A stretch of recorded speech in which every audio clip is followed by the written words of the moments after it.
Assalamualaikum pemirsa sahabat rasa, apakah kalian tahu bahwa setan Pern membocorkan rahasianya kepada Rasulullah? Teruslah simak videonya, jangan sampai kelewatan. Ayat kursi atau ayatul kursi sering dikenal juga sebagai ayat singgasana, adalah salah satu ayat di surah Al-Baqarah ayat ke-255. Dalam sebuah hadits yang diriwayatkan oleh Ubay bin Ka'ab, ayat ini merupakan ayat paling mulia di dalam Al-Quran. Sebab pada bacaan ayat kursi ini berisi tentang keesaan serta kekuasaan Allah yang mutlak. Apa maksud keesaan dan kekuasaan yang mutlak? Maksudnya adalah bahwa Allah SWT merupakan penguasa segala yang ada di alam semesta dan mustahil jika kesulitan untuk mengaturnya. Di setiap bacaan ayat kursi mengandung banyak sekali makna tentang keutamaan dan manfaatnya. Dengan membaca ayat ini niscaya akan mempengaruhi jiwa dan keimanan hidup kita sebagai umat Islam. Mengapa disebut ayat kursi? Hal ini dikarenakan dalam ayat ini terdapat kata kursiyuhu. Dalam kitab tafsir Al-Munir, Syekh Wahbah As-Suhaili menjelaskan bahwa asal makna Al-Kursi adalah ilmu. Oleh karena itu para ulama juga disebut dengan Al-Karasi, sebab mereka adalah orang-orang yang dijadikan pegangan atau sandaran. Pendapat lain mengatakan bahwa yang dimaksud Al-Kursi dalam ayat ini adalah keagungan Allah SWT. Jadi Al-Kursi artinya bukan kursi atau tempat duduk, tidak ada Al-Qud, duduk, dan tidak ada Al-Qaid, yang duduk. Ada pula yang menyebutkan bahwa maksud dari Al-Kursi di sini adalah kerajaan dan kekuasaan Allah SWT. Hasan Al-Basri berpendapat yang dimaksud Al-Kursi di dalam ayat ini adalah Arsy. Sedangkan Ibnu Katsir mengatakan, yang benar adalah, Al-Kursi bukanlah Arsy. Sebab Arsy lebih besar dari Al-Kursi sebagaimana dijelaskan oleh beberapa hadits dan atsar. Ketika ayat kursi hendak diturunkan oleh Allah ke bumi kepada Nabi Muhammad SAW, ayat ini dibawa malaikat Jibril dengan disertai oleh 70.000 malaikat. Langit dan bumi serta seluruh alam semesta dan seisinya menyambut dengan penuh kehormatan. Diriwayatkan peristiwa saat ayat kursi diturunkan, bumi bergetar, terjadi gempa di seluruh dunia serta gemuruh yang dahsyat.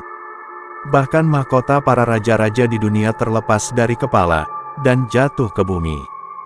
Di mana-mana terjadi kegemparan dan kegaduhan, bahkan setan juga ikut gempar dan kocar-kacir berlarian menghadap Raja Iblis laknatullah yang juga ketakutan. Raja Iblis akhirnya memerintahkan para tentara setan untuk mencari sumber dari gemuruh dan gempa tersebut. Setelah sampai ke tempat turunnya ayat kursi yang ternyata diberikan langsung oleh malaikat Jibril kepada Nabi Muhammad SAW dengan diiringi 70.000 malaikat, para setan pun gentar dan lari ketakutan.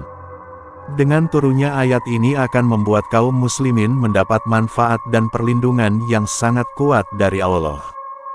Dan hal ini pastinya menghalangi niat setan untuk menggoda dan mengajak manusia ke jalan yang sesat. Oleh karenanya, ayat kursi dipercaya sebagai penangkal dan pengusir jin dan setan serta menjadi penolong bagi yang mau membaca dan mengamalkannya. Allahu la ilaha illahu wal hayyul qayyum, la takhusuhu sinatu wala naum.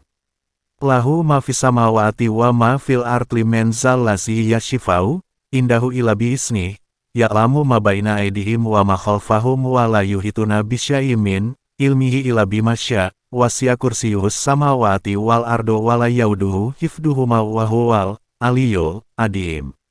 Artinya, Allah, tidak ada Tuhan yang berhak disembah melainkan Dia yang hidup kekal lagi terus-menerus mengurus makhluknya, tidak mengantuk dan tidak tidur. Kepunyaannya apa yang di langit dan di bumi. Tiada yang dapat memberi syafaat di sisi Allah tanpa izinnya. Allah mengetahui apa-apa yang di hadapan mereka dan di belakang mereka, dan mereka tidak mengetahui apa-apa dari ilmu Allah melainkan apa yang dikehendakinya. Kursi Allah meliputi langit dan bumi. Dan Allah tidak merasa berat memelihara keduanya, dan Allah Maha Tinggi lagi Maha Besar. Banyak sekali keutamaan ayat kursi yang sungguh luar biasa. Mulai dari kedudukannya sebagai pemimpin ayat Al-Quran, untuk perlindungan, rezeki dan jodoh serta balasan surga. Berikut ini beberapa keutamaan ayat kursi berdasarkan hadits Nabi SAW. 1. Pemimpin ayat Al-Quran. Segala sesuatu itu mempunyai puncaknya dan puncak Al-Quran ialah surat Al-Baqarah. Di dalamnya terdapat sebuah ayat pemimpin semua ayat Al-Quran yaitu ayat kursi.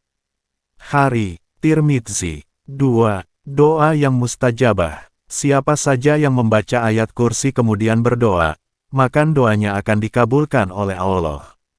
Sebab di dalam ayat ini terdapat asma Allah yang paling agung, yakni Al-Hayyu Al-Qayyum. Asma Allah yang paling agung yang apabila dibaca dalam doa pasti dikabulkan ada dalam 3 tempat yaitu surat Al-Baqarah, surat Al-Imran dan surat Taha. Hari, Ibnu Majah. 3 ayat yang dimaksud dalam hadits ini adalah surat Al-Baqarah ayat 255, ayat kursi, surat Ali Imran ayat 1-2, dan surat Taha ayat 111. 3. Salah satu kunci masuk surga. Barang siapa membaca ayat kursi sehabis setiap sholat fardu maka tiada penghalang baginya untuk memasuki surga kecuali hanya mati. Hari, Tabrani. 4. Ayat yang paling agung. Suatu ketika Rasulullah SAW bertanya kepada Ubay bin Ka'ab, ayat kitab Allah manakah yang paling agung? Ubay menjawab, Allah dan Rasulnya lebih mengetahui.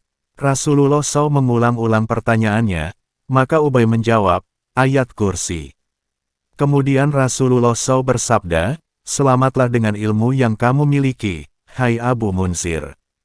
Demi Tuhan yang jiwaku berada di tangannya, sesungguhnya ayat kursi itu mempunyai lisan dan sepasang bibir yang selalu menyucikan Tuhan yang Maha Kuasa di dekat pilar arsy. Hari, Ahmad. 5. Perlindungan dari jin dan sihir. Dari Abdullah bin Ubay bin Ka'ab, ayahnya Ka'ab pernah menceritakan kepadanya bahwa ia memiliki sebuah wadah besar yang berisi kurma. Ayahnya biasa menjaga wadah berisi kurma itu namun ia menjumpai isinya selalu berkurang. Pada suatu malam saat ia menjaganya, tiba-tiba ia melihat seekor hewan yang bentuknya mirip dengan anak laki-laki berusia balik. Ka'ab lalu mengucap salam kepadanya. Makhluk itu pun menjawab salam Ka'ab. Siapa kamu? Jin atau manusia? Tanya Ka'ab. Aku jin, jawabnya. Kemarikanlah tanganmu ke tanganku, ucap Ka'ab. Makhluk itu mengulurkan tangannya ke Ka'ab, ternyata tangannya seperti kaki anjing begitu pula bulunya. Apakah memang demikian bentuk jin itu? Tanya Ka'ab lagi. Kamu sekarang telah mengetahui jin. Di kalangan mereka, tidak ada yang lebih kuat daripada aku. Apa yang mendorongmu melakukan ini? Telah sampai kepadaku bahwa kamu adalah seorang manusia yang suka bersedekah, maka kami ingin memperoleh sebagian dari makananmu.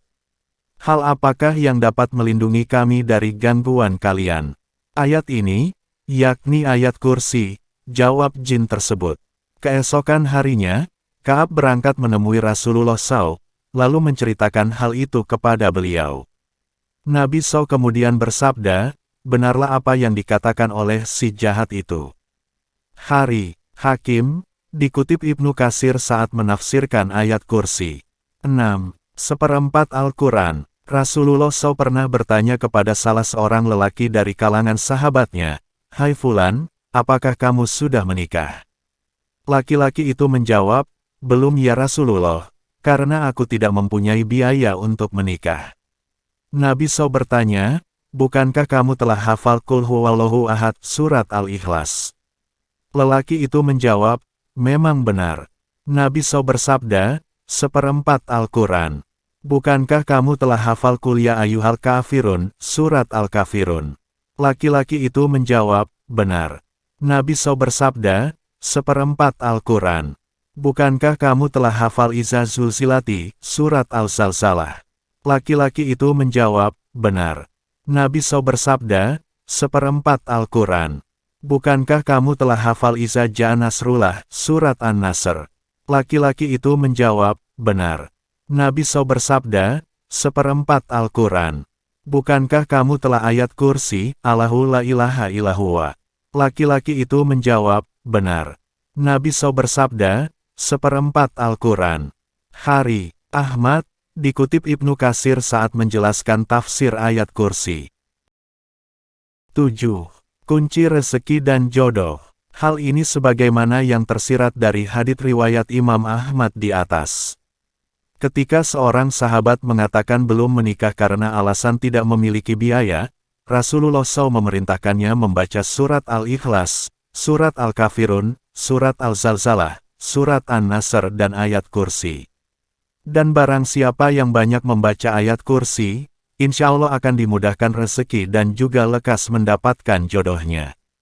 8. Mendapat pahala mati syahid. Barang siapa yang rutin membaca ayat kursi selepas sholat fardu, niscaya ia akan mendapat pahala mati syahid.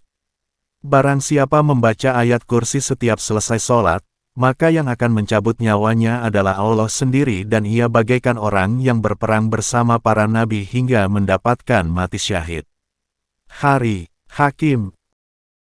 Yaitulah sahabat rasa cerita tentang setan membocorkan rahasinya kepada Rasulullah. Semoga kita istiqomah selalu membaca ayat kursi. Dukung channel ini supaya berkembang. Terima kasih. Wassalamualaikum warahmatullahi wabarakatuh.